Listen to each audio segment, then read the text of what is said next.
Et la semaine dernière, c'était pas facile, hein. Il y avait plein de choses qui se passaient. Bon.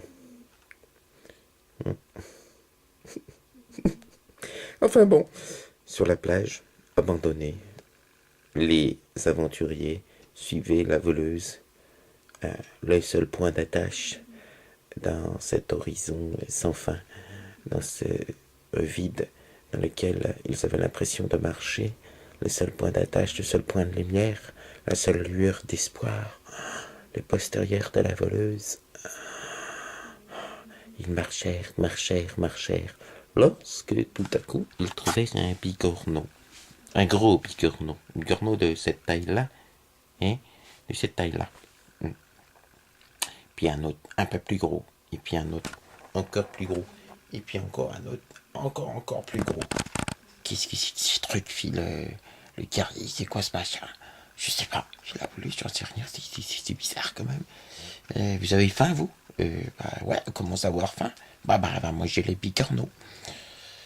Et les manger les bigorneaux crus. C'était pas super très bon. Enfin, plus ils avançaient, plus les bigorneaux étaient gros, c'est-à-dire. On continua à avancer parce que c'était le plus courageux. Le guerrier trouva un bigorneau d'1,50 m. Il s'est dit qu'il y en aurait peut-être un peu trop à manger pour lui. Et lorsqu'il saisit le bigorneau quand même pour prendre des provisions, c'est-à-dire, je veux dire, se balader le bigorneau d'1,50 m dans l'eau, c'était pas une idée si con. Il y avait un potentiel de repas. Ils avaient de l'eau, l'eau était potable, hein. Donc, ils avaient à manger. Bon, ils auraient une haleine de phoque, ça c'est sûr. Mais lorsqu'il toucha le bigorneau lui fit lâche-moi. Ils se retournèrent vers le guerrier, qui était quand même un peu plus loin. Le guerrier regarda le bigorneau et fait comment ça se fait que tu causes, toi, t'es un bigorneau? Ok, comment ça se fait que tu causes, toi, t'es une sorte de singe rose? Fait le bigorneau. Tu sais où est-ce qu'on est? Fit le guerrier. Oui, vous êtes aux portes de l'Empyrée, dans euh, la plage du destin. Vous êtes en face de l'océan des dieux. L'océan des dieux, Philna. Mais ça voudrait dire que j'ai qu'à aller dans l'eau et puis rejoindre mon dieu. Et je crois pas, non, Phil Bigorneau, ce serait dangereux, c'est l'océan des dieux. Et comme ça, de tous les dieux, il y en a certains, vous voudriez certainement pas les rencontrer. Euh, ça te gêne pas trop qu'on ait mangé tes camarades? Demanda la voleuse, en essayant d'aguicher comme elle pouvait le bigorneau. Bah, non, j'étais pas conscient. Mais à partir du moment, enfin, 1,50 m, nous, on est conscient. Mais le paladin détecta le mal, il ne vit pas le mal. Il demanda, mais c'est quoi comme race? Parce que quand même, j'ai jamais vu ça, moi. Ah bah tu sais, dans l'univers, dans le multivers, il y a des tas de races. Comment tu te défends, Filavelu, si jamais on essayait de te manger, pardon. Eh ben, je fais des attaques pioniques. Ah, oui, d'accord. Comme aucun d'entre eux n'était pionnier, il se dit qu'il fallait peut-être mieux laisser le bigorneau là. Et tu sais s'il y a une ville ou une cité pas loin, un passage? Oui, il suffit de continuer pendant à peu près 17 712 clapotis. 17 712 clapotis. Ça fait combien ça, un sablier? Je sais pas, moi je mesure le temps clapotis. Ah mon Dieu, faire les aventuriers. Et ils se mirent donc en marche pendant 17 000, etc. clapotis pour essayer de trouver une cité. Franchement, ils croisèrent des bigorneaux un peu plus gros qui leur dirent tous la même chose. C'est par là-bas.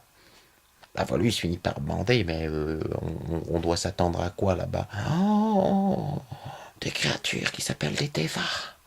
Des quoi? Des devas. Des devas? Non, des devas. Le gars, il fait quoi? Des devas? Non, des devas. Ah oui, faut que le A final soit. Oui, sinon c'est pas la même chose. Ah bon, ben d'accord. Advienne que pourra. Tous demandèrent quand même au nain ce qui c'était qu'un débat. Le nain fit que, quand même, dans les galeries naines, il avait un petit peu appris la prêtrise et quelques sortilèges concernant la connaissance de l'inconnu. Ça savait pas. c'est pas non plus l'intelligence qui caractérisait le nain. Et l'intelligence, c'est important, attention dragon pour la connaissance. Enfin bref. Voilà pour nos aventuriers.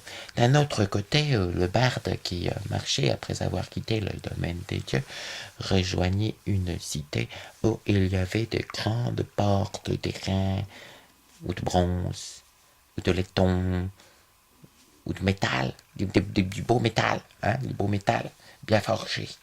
Et fit, oh ouais, y a quelqu'un? Et là, du haut de la porte, une créature un peu bleutée, très jolie, avec des ailes dans le dos, lui fit, oui, vous pouvez m'ouvrir, s'il vous plaît, je suis un peu perdu, je viens de quitter le domaine des dieux, je recherche mes compagnons. Qui es-tu? Fit la créature bleue. Mais je suis un barde, je suis mort, mais j'espère bien revivre. Ah bien, rentre donc, je t'en prie. Rentre donc, je t'en prie, et si tu le peux, trouve le chemin de l'oracle.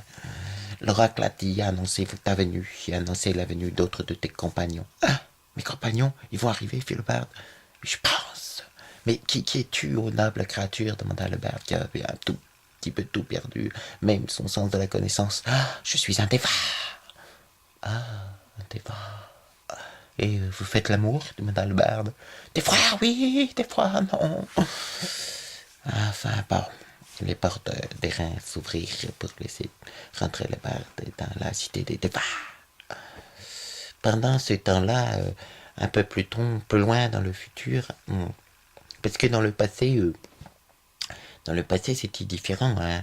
Le magicien et le hobbit se mirent en recherche de l'artefact de la pierre du destin. Ils étaient en recherche de l'artefact de la pierre du destin. Ils avaient trouvé une carte qui était dans la cité des géants et découvrir qu'elle menait droit dans le terre le plus sombre où régnait le conseil des nécromants.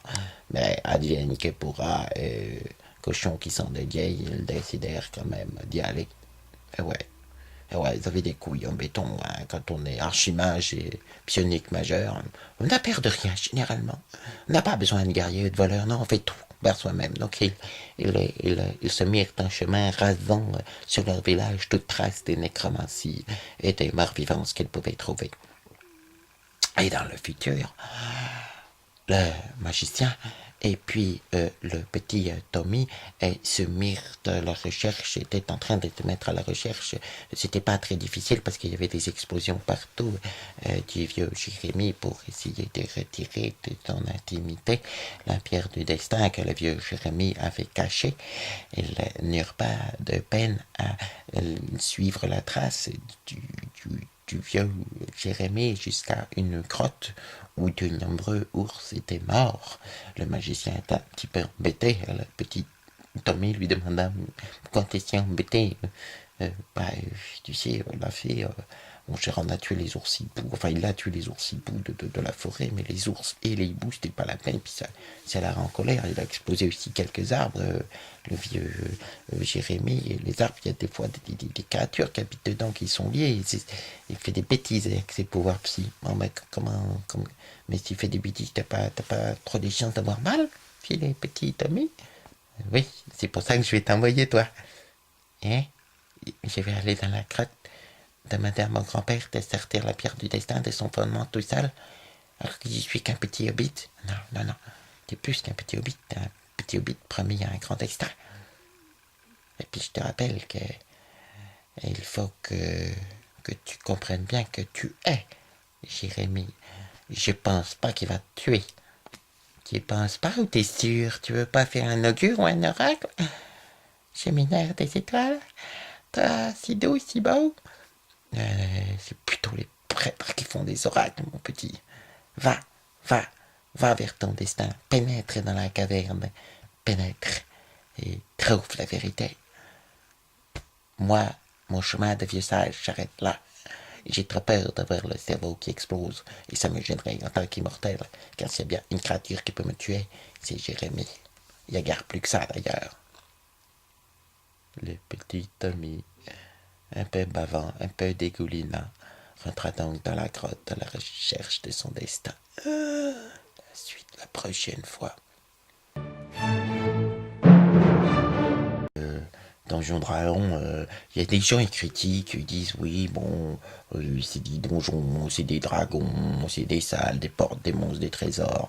Mais non, pas que. Non. Il y a des destinées tragiques et épiques, hein. Il faut pas croire.